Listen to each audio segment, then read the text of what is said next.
Okay, so let's see. We were looking at the Mahayana Buddhism and sort of distinct tradition of the Bodhisattvas, these sort of re-enlightening beings. And the Buddha is kind of like this too in Mahayana Buddhism. He's a being that keeps coming back to save people. And there have been past Buddhas and there will be future Buddhas. So the idea is, this is an idea that comes up in Mahayana Buddhism. Eventually, everyone will forget about Buddhism, but then there will be born another Buddha who invent Buddhism again, and then that Buddha will save everyone who's in the universe at that time.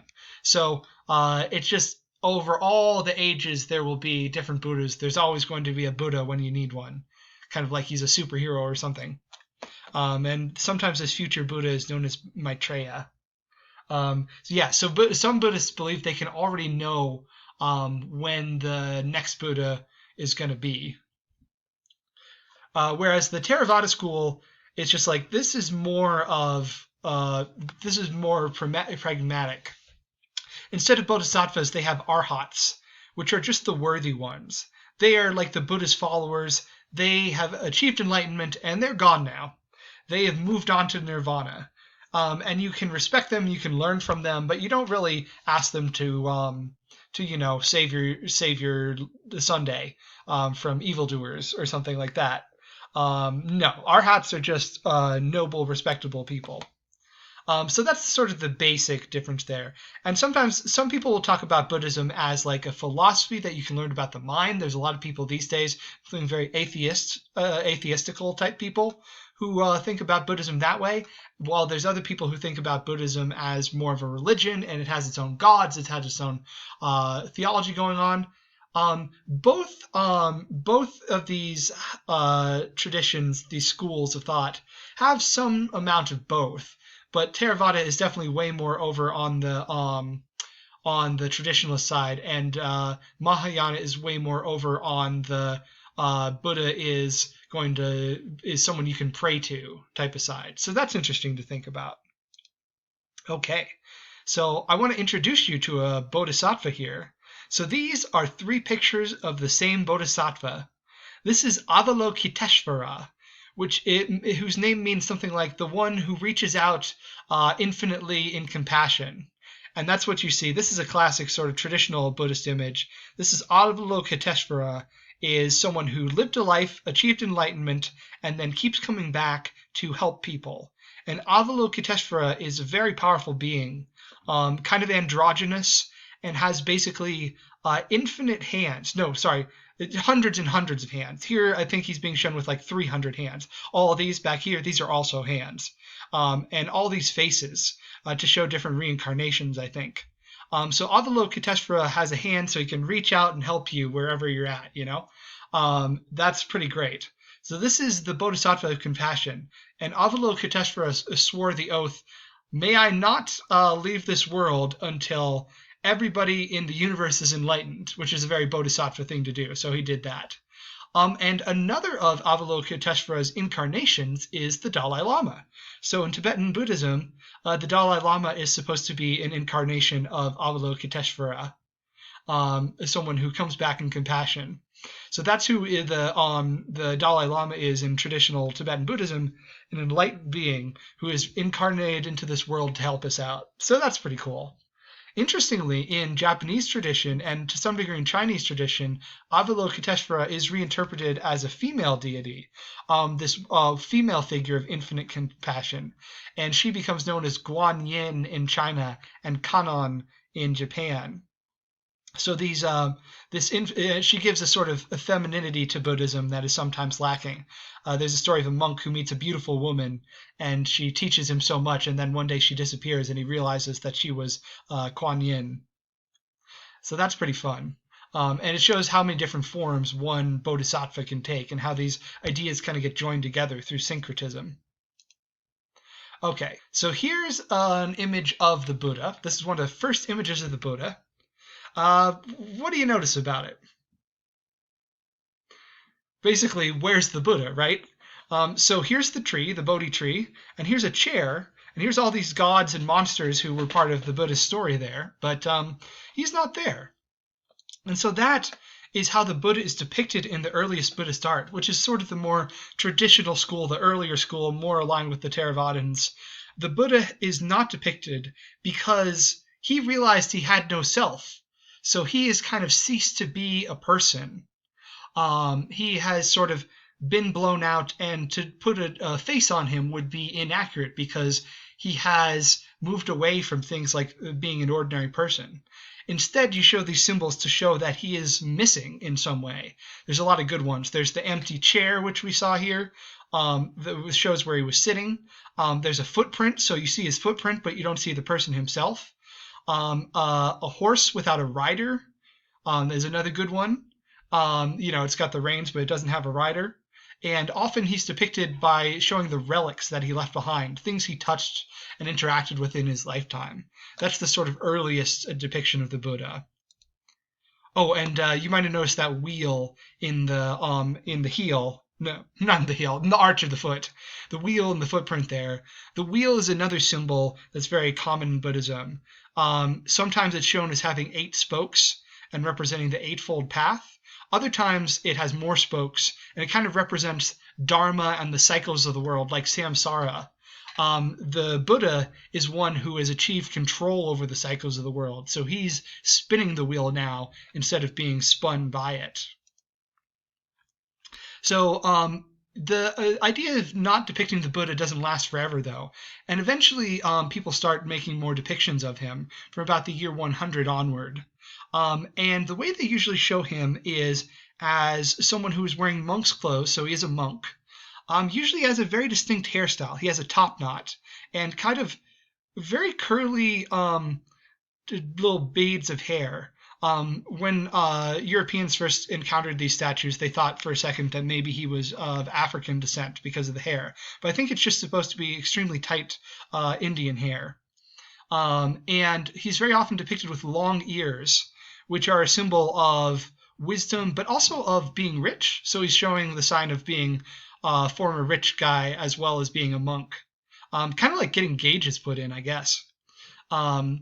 And the Buddha is often depicted as very handsome and strong. And there's a lot of stories about him that he was like almost a superhuman. He could, pick up a boulder with ease or things like that because he was meant for this very important destiny. So that's kind of a funny, interesting way. But he's depicted as a handsome young man. He's making one of a few different gestures. He might be making this gesture, which is, well, I can't really recreate it, but you see it here, making a blessing type of gesture. He's blessing you. Or he could be turning the wheel, like I said, showing that he has control over the cycles of the world. Or he could be touching the earth with his hand, like he was said to do in that one story where he achieved enlightenment. But he is, doing the cross-legged lotus position pose of a meditator. And very often he's shown with a halo. In fact, there is some evidence to suggest that halos were invented by Buddhism before they were used in Christianity, that they traveled over to Europe from the East, which is pretty wild. Sometimes also... But yeah, the halo just represents enlightenment. It's like a visual depiction of enlightenment, and then Christianity becomes a visual depiction of holiness. And maybe it's also associated with those wheels I was talking about.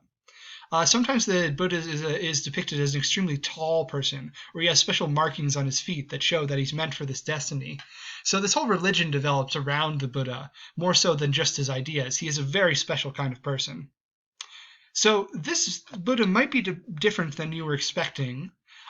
You might be thinking of this guy. So you might have seen this guy a lot, especially he's just a very common fixture in Chinese restaurants. So he's actually not Siddhartha, the Buddha. He's not the Buddha, but he is a Buddha. I'll explain. It's confusing. But people call this guy the Laughing Buddha. What do you think is he's a combination of like a Chinese fertility god and a Chinese Buddhist monk. This Buddhist monk who was just so full of joy and laughter in his heart and was big and, lived life the way he wanted to and was full of good luck and could give you good luck. So the story about him is that he's either a bodhisattva or he is going to be the next Buddha. He's going to reincarnate in some future reincarnation and bring back Buddhism when everybody has forgotten it.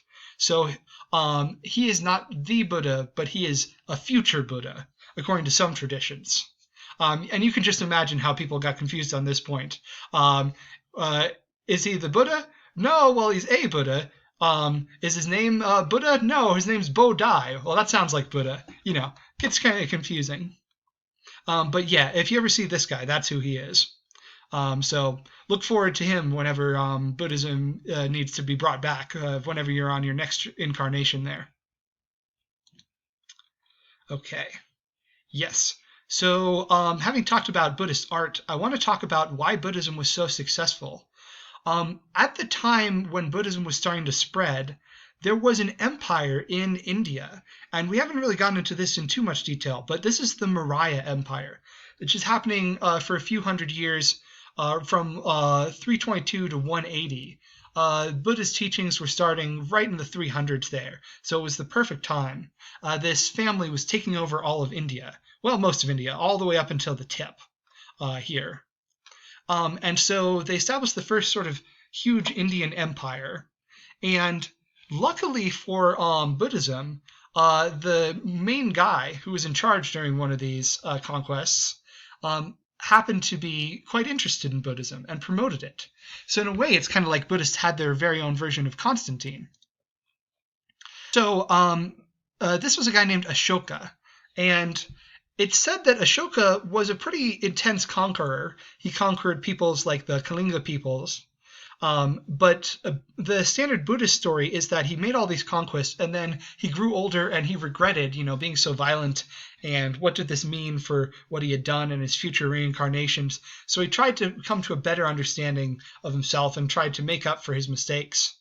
And one of the ways he did this was by trying to learn about all these different religions. So he might have been one of the first people in history to come up with the idea of freedom of religion. In his royal court, he made sure that all different religious perspectives were accepted. The Hindus, the Jains, I haven't really talked about them too much, but they're like Hindus, but they have a more extreme sort of vegetarian philosophy. And Buddhists, they were all welcome in his court, and he wanted to learn from them all. So Buddhists will tell you he was a straight up Buddhist. He may have just been more of an sort of open-minded philosopher type of king. But he certainly seemed to draw on Buddhist ideas and want to spread the Buddhist religion. So he was a guy who really was in a perfect position to promote Buddhism. And he did this by setting up a series of stone pillars, which are called edicts, the Edicts of Ashoka. Edicts meaning like commandment. So he was promoting his laws, but he was also spreading the word about Buddhism. And this helped Buddhism spread over all of India, giving it like a foundation by which it could spread to the rest of the world. And it even managed to spread really far east. Oh, yes, there's a wonderful drawing of an elephant on there, and this is all in his early script, the things that he said. So listen to where he says he was able to spread Buddhism.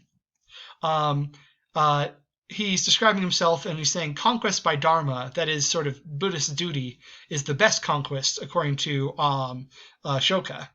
And even 600 yojanas away, where the Greek king Antiochus rules, beyond there where the four kings named Ptolemy, Antigonus, Magas, and Alexander rule. Likewise in the south, along the Colas, the Pandayas. These names sounding familiar? Well, up until a certain point anyway. These are names of, people who were around in the Hellenistic era. So this has happened in the Hellenistic era. So Ashoka is able to spread his philosophy as far as, at least to the Selekids. Don't know if it goes farther than that, but he had heard of all these other kings, and he wanted to spread Buddhism pretty far, and so he did.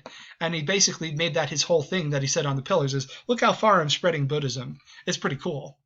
And there seems to be some interaction between the Bactrians, who are part of the Selekids, and the Buddhists. There seem to be Buddhist Bactrians, and they make statues of the Buddha that are way more in a Greek style. I mean, look at these clothes. Look at the way the face is done. This is way more according to like Greek realism ideas, which makes it such a cool thing to see.